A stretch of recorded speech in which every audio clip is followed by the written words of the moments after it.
নমস্কার, আমি অ্যাডভোকেট সৌরভ দেবনাথ। আপনাদের সবাইকে স্বাগত লিগ্যাল কাউন্সিল চ্যানেলে। আশা করি সবাই ভালো আছেন, আমিও ভালো আছি। আজকের গেছিলাম নারায়ণপুর থানা, সল্টলেকে যেটা অবস্থিত।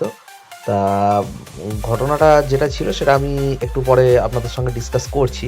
তার আগে আজকের ভিডিওটা একটু অন্যরকম হতে চলেছে। তার কারণ হচ্ছে, আমরা যে গেছি সেই রাস্তা দিয়ে যখন আসছিলাম, এত সুন্দর আমার দৃশ্যটা লাগছিল সাইডে। এই শীতকালে আসার যে একটা মজা, তা ভাবলাম আমি একা কেন উপভোগ করব, সাথে আমার পরিবার উপভোগ করুক। কারণ আপনারা যারা রয়েছেন, আপনারা সবাই তো আমার পরিবারেরই অংশ। তা এখন ঘটনা হচ্ছে,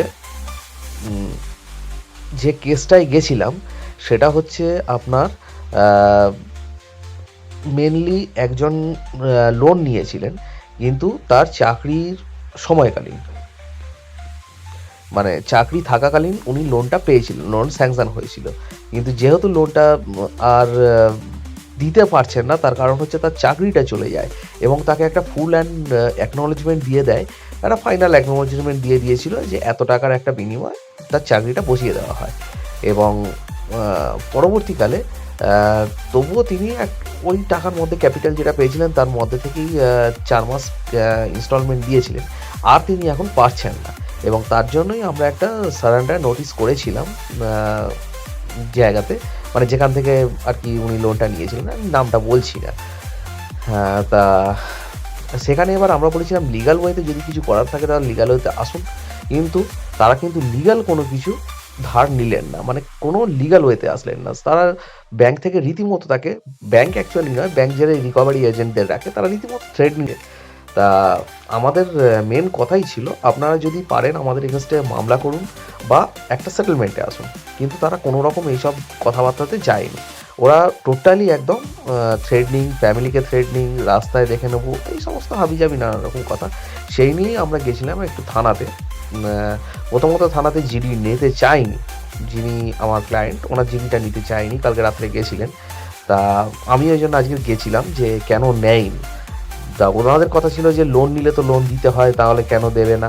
তা মোদ্দা কথা হচ্ছে, এইরকম কেস যদি কারোর হয়ে থাকে বা আপনারা যদি এইরকম কেসে পড়েন যে থানা থেকে বলছে যে কেন লোন দেবেন না, হ্যান ত্যান, এই সমস্ত কথা, বা কেউ যদি থ্রেডনিং দেয় এই ব্যাপারে আর কি, লোন রিকভারি ব্যাপারে, তাহলে আপনারা কি করবেন? কেন থানা থেকে আপনাদের এই জিডি নেওয়া হবে না, যে থ্রেডনিং জিডি কেন নেওয়া হবে না, সেটা নিয়েই কথা বললাম। যে লোন তো 100 বার তাকে দিতেই হবে ফেরত, এবং তার প্রসেসও আছে। আপনারা যদি লিগাল ওয়েতে আসেন, আমরা বারবার বলেছি লিগালে আসুন, আপনারা লিগাল ওয়েতে আসছেন না। তা আমরা এখানে মেনলি যেটা জিডিটা করেছি সেটা হচ্ছে আমার ফ্যামিলিকে থ্রেডনিং করা হচ্ছে, তার এগেনস্টে আমি জিডিটা করেছি। এখানে কিন্তু অন্য কারণে আমি জিডিটা করতে আসিনি। তারপরে ওনারা জিডি নিলেন। এই হচ্ছে মোদ্দা ঘটনা।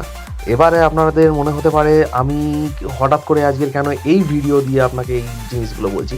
আসলে ব্যাপারটা কী হয় বলুন তো, সব সময় না ওই আমি বলে গেলাম, আপনারা শুনে গেলেন একটা আইনের বিষয় নিয়ে, শুধু আমি বলছি নর্মালি এটাই ভিডিও। অনেকের আপনাদের হয়তো ভালো নাও লাগতে পারে, দূর একটা বিরক্তিকর লাগছে। আমাদেরই যেটা হয়, শুধু একজন বলে গেল ভালো লাগলো না, এ করলো না। তাই আমি মনে করলাম একটু অন্য রকমের যদি জিনিসটা করা যায়। এটা ঠিক অ্যাকচুয়ালি আমি ব্লগ না, এটা আমার প্রথম একটা একটু একটু অন্যভাবে নিয়ে এসেছি আপনার কাছে জিনিসটা। তা দেখুন ভিডিওটা। আমরা যে এটা আসলে আমরা যে ফিরছিলাম সেই তখনকার ভিডিও। তা খুবই ভালো লাগছিল আমার। তা সেটাও আপনাদের সঙ্গে শেয়ার করলাম, অর্থাৎ আইনটাও আপনাদের সাথে শেয়ার করলাম, প্লাস এই ভিডিওটাও শেয়ার করলাম, ভিউটাও শেয়ার করলাম, আপনারা দেখে নিলেন। দেখুন, ভালো লাগবে জায়গাটা আশা করি। দেখতে থাকুন, ভিডিওটা উপভোগ করতে থাকুন, তারপর আমি দেখছি।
আর একটা জিনিস আপনাদেরকে বলে রাখি যে এই যে এইরকম যদি লোন নিয়ে আপনারা কেউ মনে করেন, বা এটা তাদের পক্ষেই বলছি যাদের একটা মেন্টালিটি থাকে যে আমি কোনো রকমের লোন নেব, তারপর আর সেটা ফেরত দেবো না।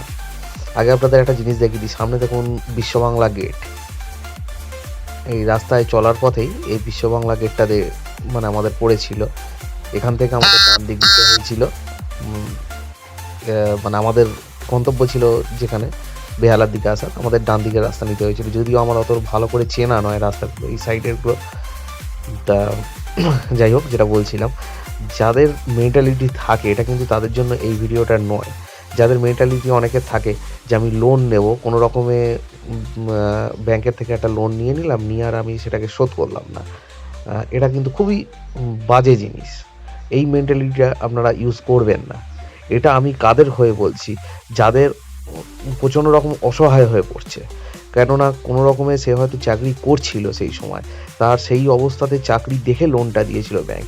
কিন্তু কারো যদি চাকরি চলে যায়, সেক্ষেত্রে তার অবস্থাটা কি হয়? কারণ ওনার যেই ভদ্রলোকের চাকরিটা চলে গেছে, এবং তাকে চলে গেছে মানে তাকে পুরোপুরি বসিয়ে দেওয়া হয়েছে। ফুল ফাইনাল অ্যাকনোলেজমেন্ট দিয়ে সম্পূর্ণভাবে একটা মোট ক্যাপিটাল দিয়ে এটা বসিয়ে দেওয়া হয়। এবার আপনি চিন্তা করুন, একটা মাত্র 40 বছর বয়সের বা 42 বছর বয়সের একজন ব্যক্তি যদি এরকম তার স্ত্রী সন্তান রয়েছে, তার ফ্যামিলি রয়েছে, এই অবস্থায় যদি তাকে বসিয়ে দেওয়া হয়, তার কী অবস্থা? তারপরেও কিন্তু উনি যে ক্যাপিটালটা পেয়েছিলেন তার মধ্যেও 4 মাস কিন্তু উনি ইনস্টলমেন্ট আরও চালিয়েছিলেন, মানে চালিয়েছিলেন এবং চালানোর চেষ্টাও করছিলেন, কিন্তু তারপরে আর পেরে উঠলেন না, কারণ তার ক্যাপিটাল আস্তে আস্তে আস্তে আস্তে শেষের দিকে চলে আসছিল। এটা তার পক্ষেও আরও অসুবিধা হয়ে যাচ্ছিল, কারণ তার ফ্যামিলি চালানো, তার বাচ্চার সন্তানের পড়াশোনা, তাদের ট্রিটমেন্ট, তার বাড়ি ভাড়া, এইসব নিয়ে উনি আর পেরে উঠছিলেন না। যার জন্য কিন্তু উনি চাইলে কিন্তু করতেই পারতেন যে না, আমি কোনো কিছু আর দেবোই না, 1 পয়সাও দেবো না, আমি যা পারে করে নিই। কিন্তু উনি এটা করেননি, উনি কিন্তু লিগালে গেছেন, মানে আইনত কিন্তু স্টেপ নিয়েছেন। উনি কিন্তু সারেন্ডার নোটিশ পাঠিয়েছে ব্যাংকের কাছে যে আমার এই কন্ডিশন হয়ে রয়েছে, আপনারা আমাকে যদি পারেন একটা টাইম দিন, যদি আমি আবার কোনো চাকরিতে ঢুকলে তারপরে কিন্তু আমি ইনস্টলমেন্ট আস্তে আস্তে আমি আবার দেওয়া স্টার্ট করব, সেই সময়টা কিন্তু আমাকে দিতে হবে, কিন্তু আমি এখন কোনো কিছু দিতে পারছি না। আর যদি আপনাদের মনে হয়, সেটুকুও নোটিশের মধ্যে আমরা মেনশন করেছিলাম যে যদি আপনার ব্যাংকের মনে হয় তাহলে আমার এগেনস্টে লিগাল স্টেপও নিতে পারে। আর যদি সম্ভব হয় তাহলে যেন সেটেলমেন্টে যদি একটা থোক টাকা কিছু দিয়ে, মানে যেটা ক্যাপিটাল পেয়েছে তার একটা পার্সেন্টেজ দিয়ে যদি মানে এই লোনটাকে যদি মিটিয়ে দেওয়া যায়, এটা একটা উনি চেষ্টা করেছেন। এবার আমার ক্লায়েন্টের হিসেবে যেটা আমরা বলে থাকি, অ্যাকর্ডিং টু মাই ক্লায়েন্ট, আমাদের ক্লায়েন্টের যা বলেছে আমরা সেইভাবেই কিন্তু এই মানে প্রসিডিওরটা এগিয়েছি। সুতরাং আপনারা চেষ্টা করবেন, মানে কোনো রকমে এইভাবে ভাববেন না যে আমরা টাকা নিয়ে নিলাম এবং সেই টাকাটা ফেরত দিতে হবে না, আমরা এইভাবে পার পেয়ে যাবো। এরকম করলে এটা কিন্তু এই মেন্টালিটিটা রাখবেন না, কারণ ব্যাংকও কিন্তু আপনাদেরকে অনেক রকমভাবে মানে সাহায্য করছে, এবং তারা কিন্তু তাদের টাকাটি আদায় করতে জানে, সেটা ইলিগাল হোক বা লিগালি হোক। আপনারা যদি মনে করেন ইলিগালি কোনো কিছু করছে, ওনারা কিন্তু ব্যাংক কিন্তু ঠিক ইলিগালিও হোক পারে বা লিগালিও পারে, তাদের কাছে কিন্তু অনেক প্রসিডিওর আছে। আপনি ইলিগালিটা আটকাবেন, কিন্তু লিগালটাকে আটকাবেন কী করে? আমাদের যেটা হয়, ডেপ্ট রিকভারি ট্রাইব্যুনালের থেকে কিন্তু মামলা করে আপনার এগেনস্টে কিন্তু মামলা টানতে পারে, তখন কিন্তু আপনার পক্ষে আরও অসুবিধা হয়ে যাবে। কোর্ট তারপর কিন্তু যে মানে অর্ডার দেবে, সেটাতে কিন্তু আপনাদের আরও প্রবলেম ফেস করতে হতে পারে। ঠিক আছে, যাই হোক, আজকের এই ভিডিও দেখতে দেখতেই আপনারা এই জিনিসটা জেনে নিলেন।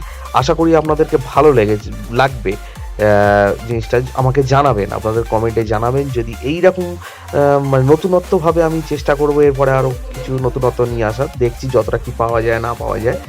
ভালো থাকবেন, সুস্থ থাকবেন, চ্যানেলটাকে সাবস্ক্রাইব করে রাখবেন, আর শেয়ার করে দেবেন যারা অনেকে এই আইনগুলো জানেন না, তাদের কাছে যাতে পৌঁছে যেতে পারে। নমস্কার, দেখা হচ্ছে পরের ভিডিওতে।